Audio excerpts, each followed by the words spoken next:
আসসালামু আলাইকুম। Doctor ARM Jamil বলছি। আশা করি যে যেখানে আছেন ভালো আছেন। তো আমরা জানি পিত্তের অনেক প্রয়োজন। পিত্তটা তৈরি হয়, পিত্ত বা বাইল তৈরি হয় লিভার থেকে এবং গলব্লাডারে এটা স্টোর থাকে এবং এটার বহুমুখী কাজ আমাদের শরীরে এটা ঘটে। তো এই সম্পর্কে কিছু আলোচনা করব। মানে পিত্তের ঘাটতি হলে অর্থাৎ লিভার যদি ঠিকমতো পিত্ত তৈরি করতে না পারে বা বিভিন্ন কারণে শুধু লিভার তৈরি করলেই হবে না, এটাকে শরীরে ব্যবহার হওয়ার জন্য অনেকগুলো ধাপ আছে। সেই সবগুলো জায়গায় যদি কোনো জায়গায় বিঘ্ন ঘটে তাহলে আমাদের শরীরে কী কী ধরনের প্রতিক্রিয়া হতে পারে সেটা নিয়ে আজকে আলোচনা করব এবং এর কারণটাও তুলে ধরবো ইনশাল্লাহ। তো প্রথমে আমরা দেখব যে পিত্ত যেটা বা বাইল যেটা খুব গুরুত্বপূর্ণ সেটা হচ্ছে ফ্যাট সলিবল যে ভিটামিনগুলো, ভিটামিন এ ডি ই কে, এই চারটা ভিটামিনকে অ্যাবজর্ব করার জন্য পিত্তের প্রয়োজন। সুতরাং পিত্তের ঘাটতি হলে এই চারটা ভিটামিনের ঘাটতি হয়। তো ফ্যাট সলিবল ভিটামিনের মধ্যে আমরা প্রথমেই বলি যে ভিটামিন এর যদি ঘাটতি হয় তাহলে আমরা অনেক সময় নাইট ব্লাইন্ডনেস হয়। নাইট ব্লাইন্ডনেস হচ্ছে আমার রাতের বেলা যদি দেখতে সমস্যা হয়, ভিটামিন এর কারণে এটা হয়। এছাড়া ভিটামিন ডি এর অভাবে বোন পেইন হয়, হ্যাঁ, অর্থাৎ আমাদের হাড় ব্যথা করে, আমাদের মানে ডিপ্রেশন চলে আসে, এই সমস্যাগুলো হয়। এছাড়া ভিটামিন ই যদি ঘাটতি হয় তাহলে আমাদের স্কিনগুলো রাফ হয়ে যায়, আমাদের মাসেল পেইন করে, মেনোপজাল পিরিয়ডে হট ফ্লাশ বেশি হয়, মাসেল উইকনেস হয়, চেস্ট পেইন হয়, এই ধরনের সিমটমগুলো আসে। এবং ভিটামিন কে দুই রকমের, ভিটামিন K1 এবং K2। K1 হচ্ছে আমাদের রক্ত জমাট বাঁধতে সাহায্য করে। সুতরাং K1-এর ঘাটতি হলে আমাদের বিভিন্ন জায়গায় রক্ত জমাট বেঁধে যায়, কালো কালো দাগ হয়ে যায়, হ্যাঁ, ইন্টারনাল ব্লিডিং হয়, এই জাতীয় ঝুঁকি থাকে। আর K2-র যদি ঘাটতি হয় তাহলে আমাদের যে ক্যালসিয়াম যেটা অ্যাবজর্পশনের যে বিষয়টা, এটা সমস্যা হয় এবং সফট টিস্যুতে ক্যালসিয়াম জমে যায়, অর্থাৎ হার্টের মধ্যে, কিডনির মধ্যে ক্যালসিয়াম ডিপোজিট হয়। সুতরাং তাহলে বুঝতে পারছি যে আমাদের এই সমস্যাগুলো যদি কোনোটা ভিটামিন ডেফিসিয়েন্সি হয় তাহলে অবশ্যই আমাদেরকে খেয়াল করতে হবে যে আমাদের বাইল ঠিকমতো রিলিজ হচ্ছে কিনা, আমাদের লিভার ঠিকমতো ফাংশন করছে কিনা, আমাদের পিত্ত ঠিকমতো রিলিজ হচ্ছে কিনা, তৈরি হচ্ছে কিনা এবং আসছে কিনা।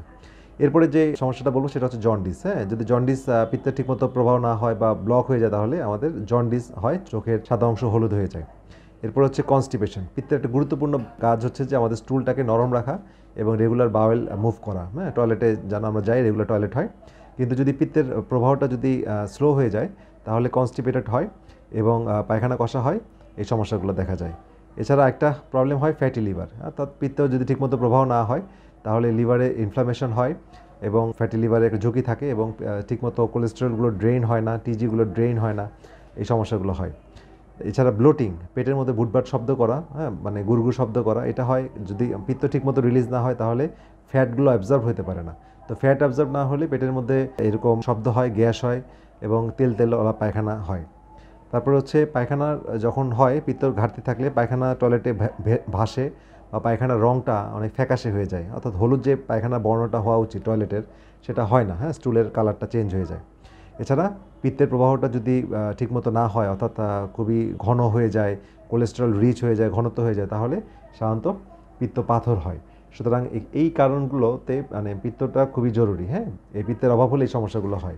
এখন আমরা দেখব যে কেন এই পিত্তের ফ্লোটা কমে যাচ্ছে। তো পিত্তের ফ্লো কমে যায় কারণ আমরা ম্যাক্সিমাম ক্ষেত্রেই না বুঝে আমরা ফ্যাট খাওয়া কমিয়ে দিই।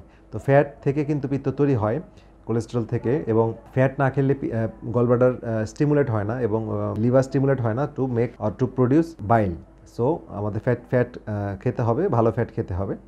এছাড়া ফ্যাটি লিভার থাকলেও আমাদের অনেক সময় পিত্তের ঠিকমতো রিলিজ হয় না, কারণ ফ্যাটি যখন হয় কোষগুলো, ফ্যাটের হেপাটোসাইট যেটা লিভারের সেল, ওটা যখন ফ্যাটি হয়ে যায়, টিজি যখন বেড়ে এবং ফ্যাটি হয়ে যায় এবং এটা যখন পরস্পর ইনফ্লাম হয়ে যায় তখন এর মাঝখানে যে পিত্তের নালীগুলো আছে কোষের মাঝখানে সেগুলো চাপা পড়ে এবং ব্লক হয়ে যায়। তো সেক্ষেত্রে পিত্তের প্রবাহটা কমে যায়। এছাড়া গলব্লাডার যখন আমরা রিমুভ করি, অপারেশন করে যখন গলব্লাডার ফেলে দিই তখন কিন্তু পিত্ত আর স্টোরও হচ্ছে না এবং রিজার্ভ থাকতেছে না, তো সেক্ষেত্রে পিত্তের প্রবাহটা কমে যায়।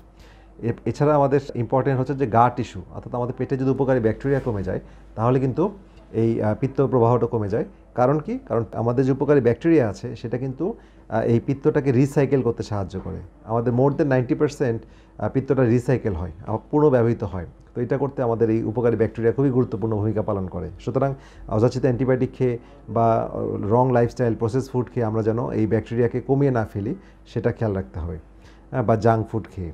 এছাড়া এরপরে আমরা দেখব যে ড্যামেজ জিআই সিস্টেম, অর্থাৎ আমাদের colon, small intestine, large intestine, এটা নিয়ে যে জিআই ট্র্যাক্ট আছে সেইটাতে যদি কোষের প্রাচীরগুলোতে যদি ইনফ্লাম থাকে, যেমন IBD, Crohn's disease, ulcerative colitis, এই ধরনের রোগে যদি এখানে ইনফ্লাম থাকে তাহলে কি হবে, তাহলে এই যে বাইলগুলো অ্যাবজর্ব করে যে আবার লিভারে ফেরত যাবে, এই যে রিসাইকেল প্রক্রিয়াটা হবে, এই রিসাইকেল প্রক্রিয়াটা বাধা প্রদান হয়।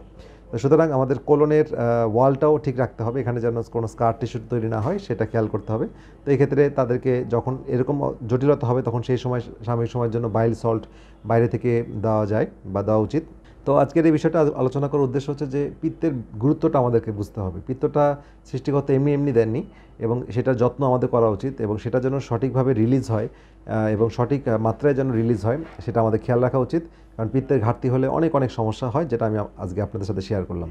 তো যাই হোক, আমাদের ভিডিওগুলো অবশ্যই আপনারা বুঝতে পারছেন জনস্বার্থে করা, এবং আমরা সবসময় ফাংশনাল মেডিসিন আলোকে আমরা রুট কজগুলোকে নিয়ে আলোচনা করি, অর্থাৎ রোগের মূল জায়গাগুলো চিহ্নিত করার জন্য ভিডিওগুলো করা, এবং আপনারা এই বিষয়গুলো খেয়াল রাখবেন। অর্থাৎ আপনি দেখা যাচ্ছে ভিটামিন ডি ডেফিসিয়েন্সি, কিন্তু আপনি শুধু ভিটামিন ডি খেয়ে যাচ্ছেন, কিন্তু আপনার পিত্তটা যে দুর্বল হয়ে আছে, পিত্ত প্রোডাকশন হচ্ছে না, লিভার দুর্বল হয়ে আছে, সেদিকে আপনি খেয়াল করছেন না বা সেদিকে যত্নবান হচ্ছে না, তাহলে এটা কিন্তু সাস্টেনেবল ট্রিটমেন্ট হবে না।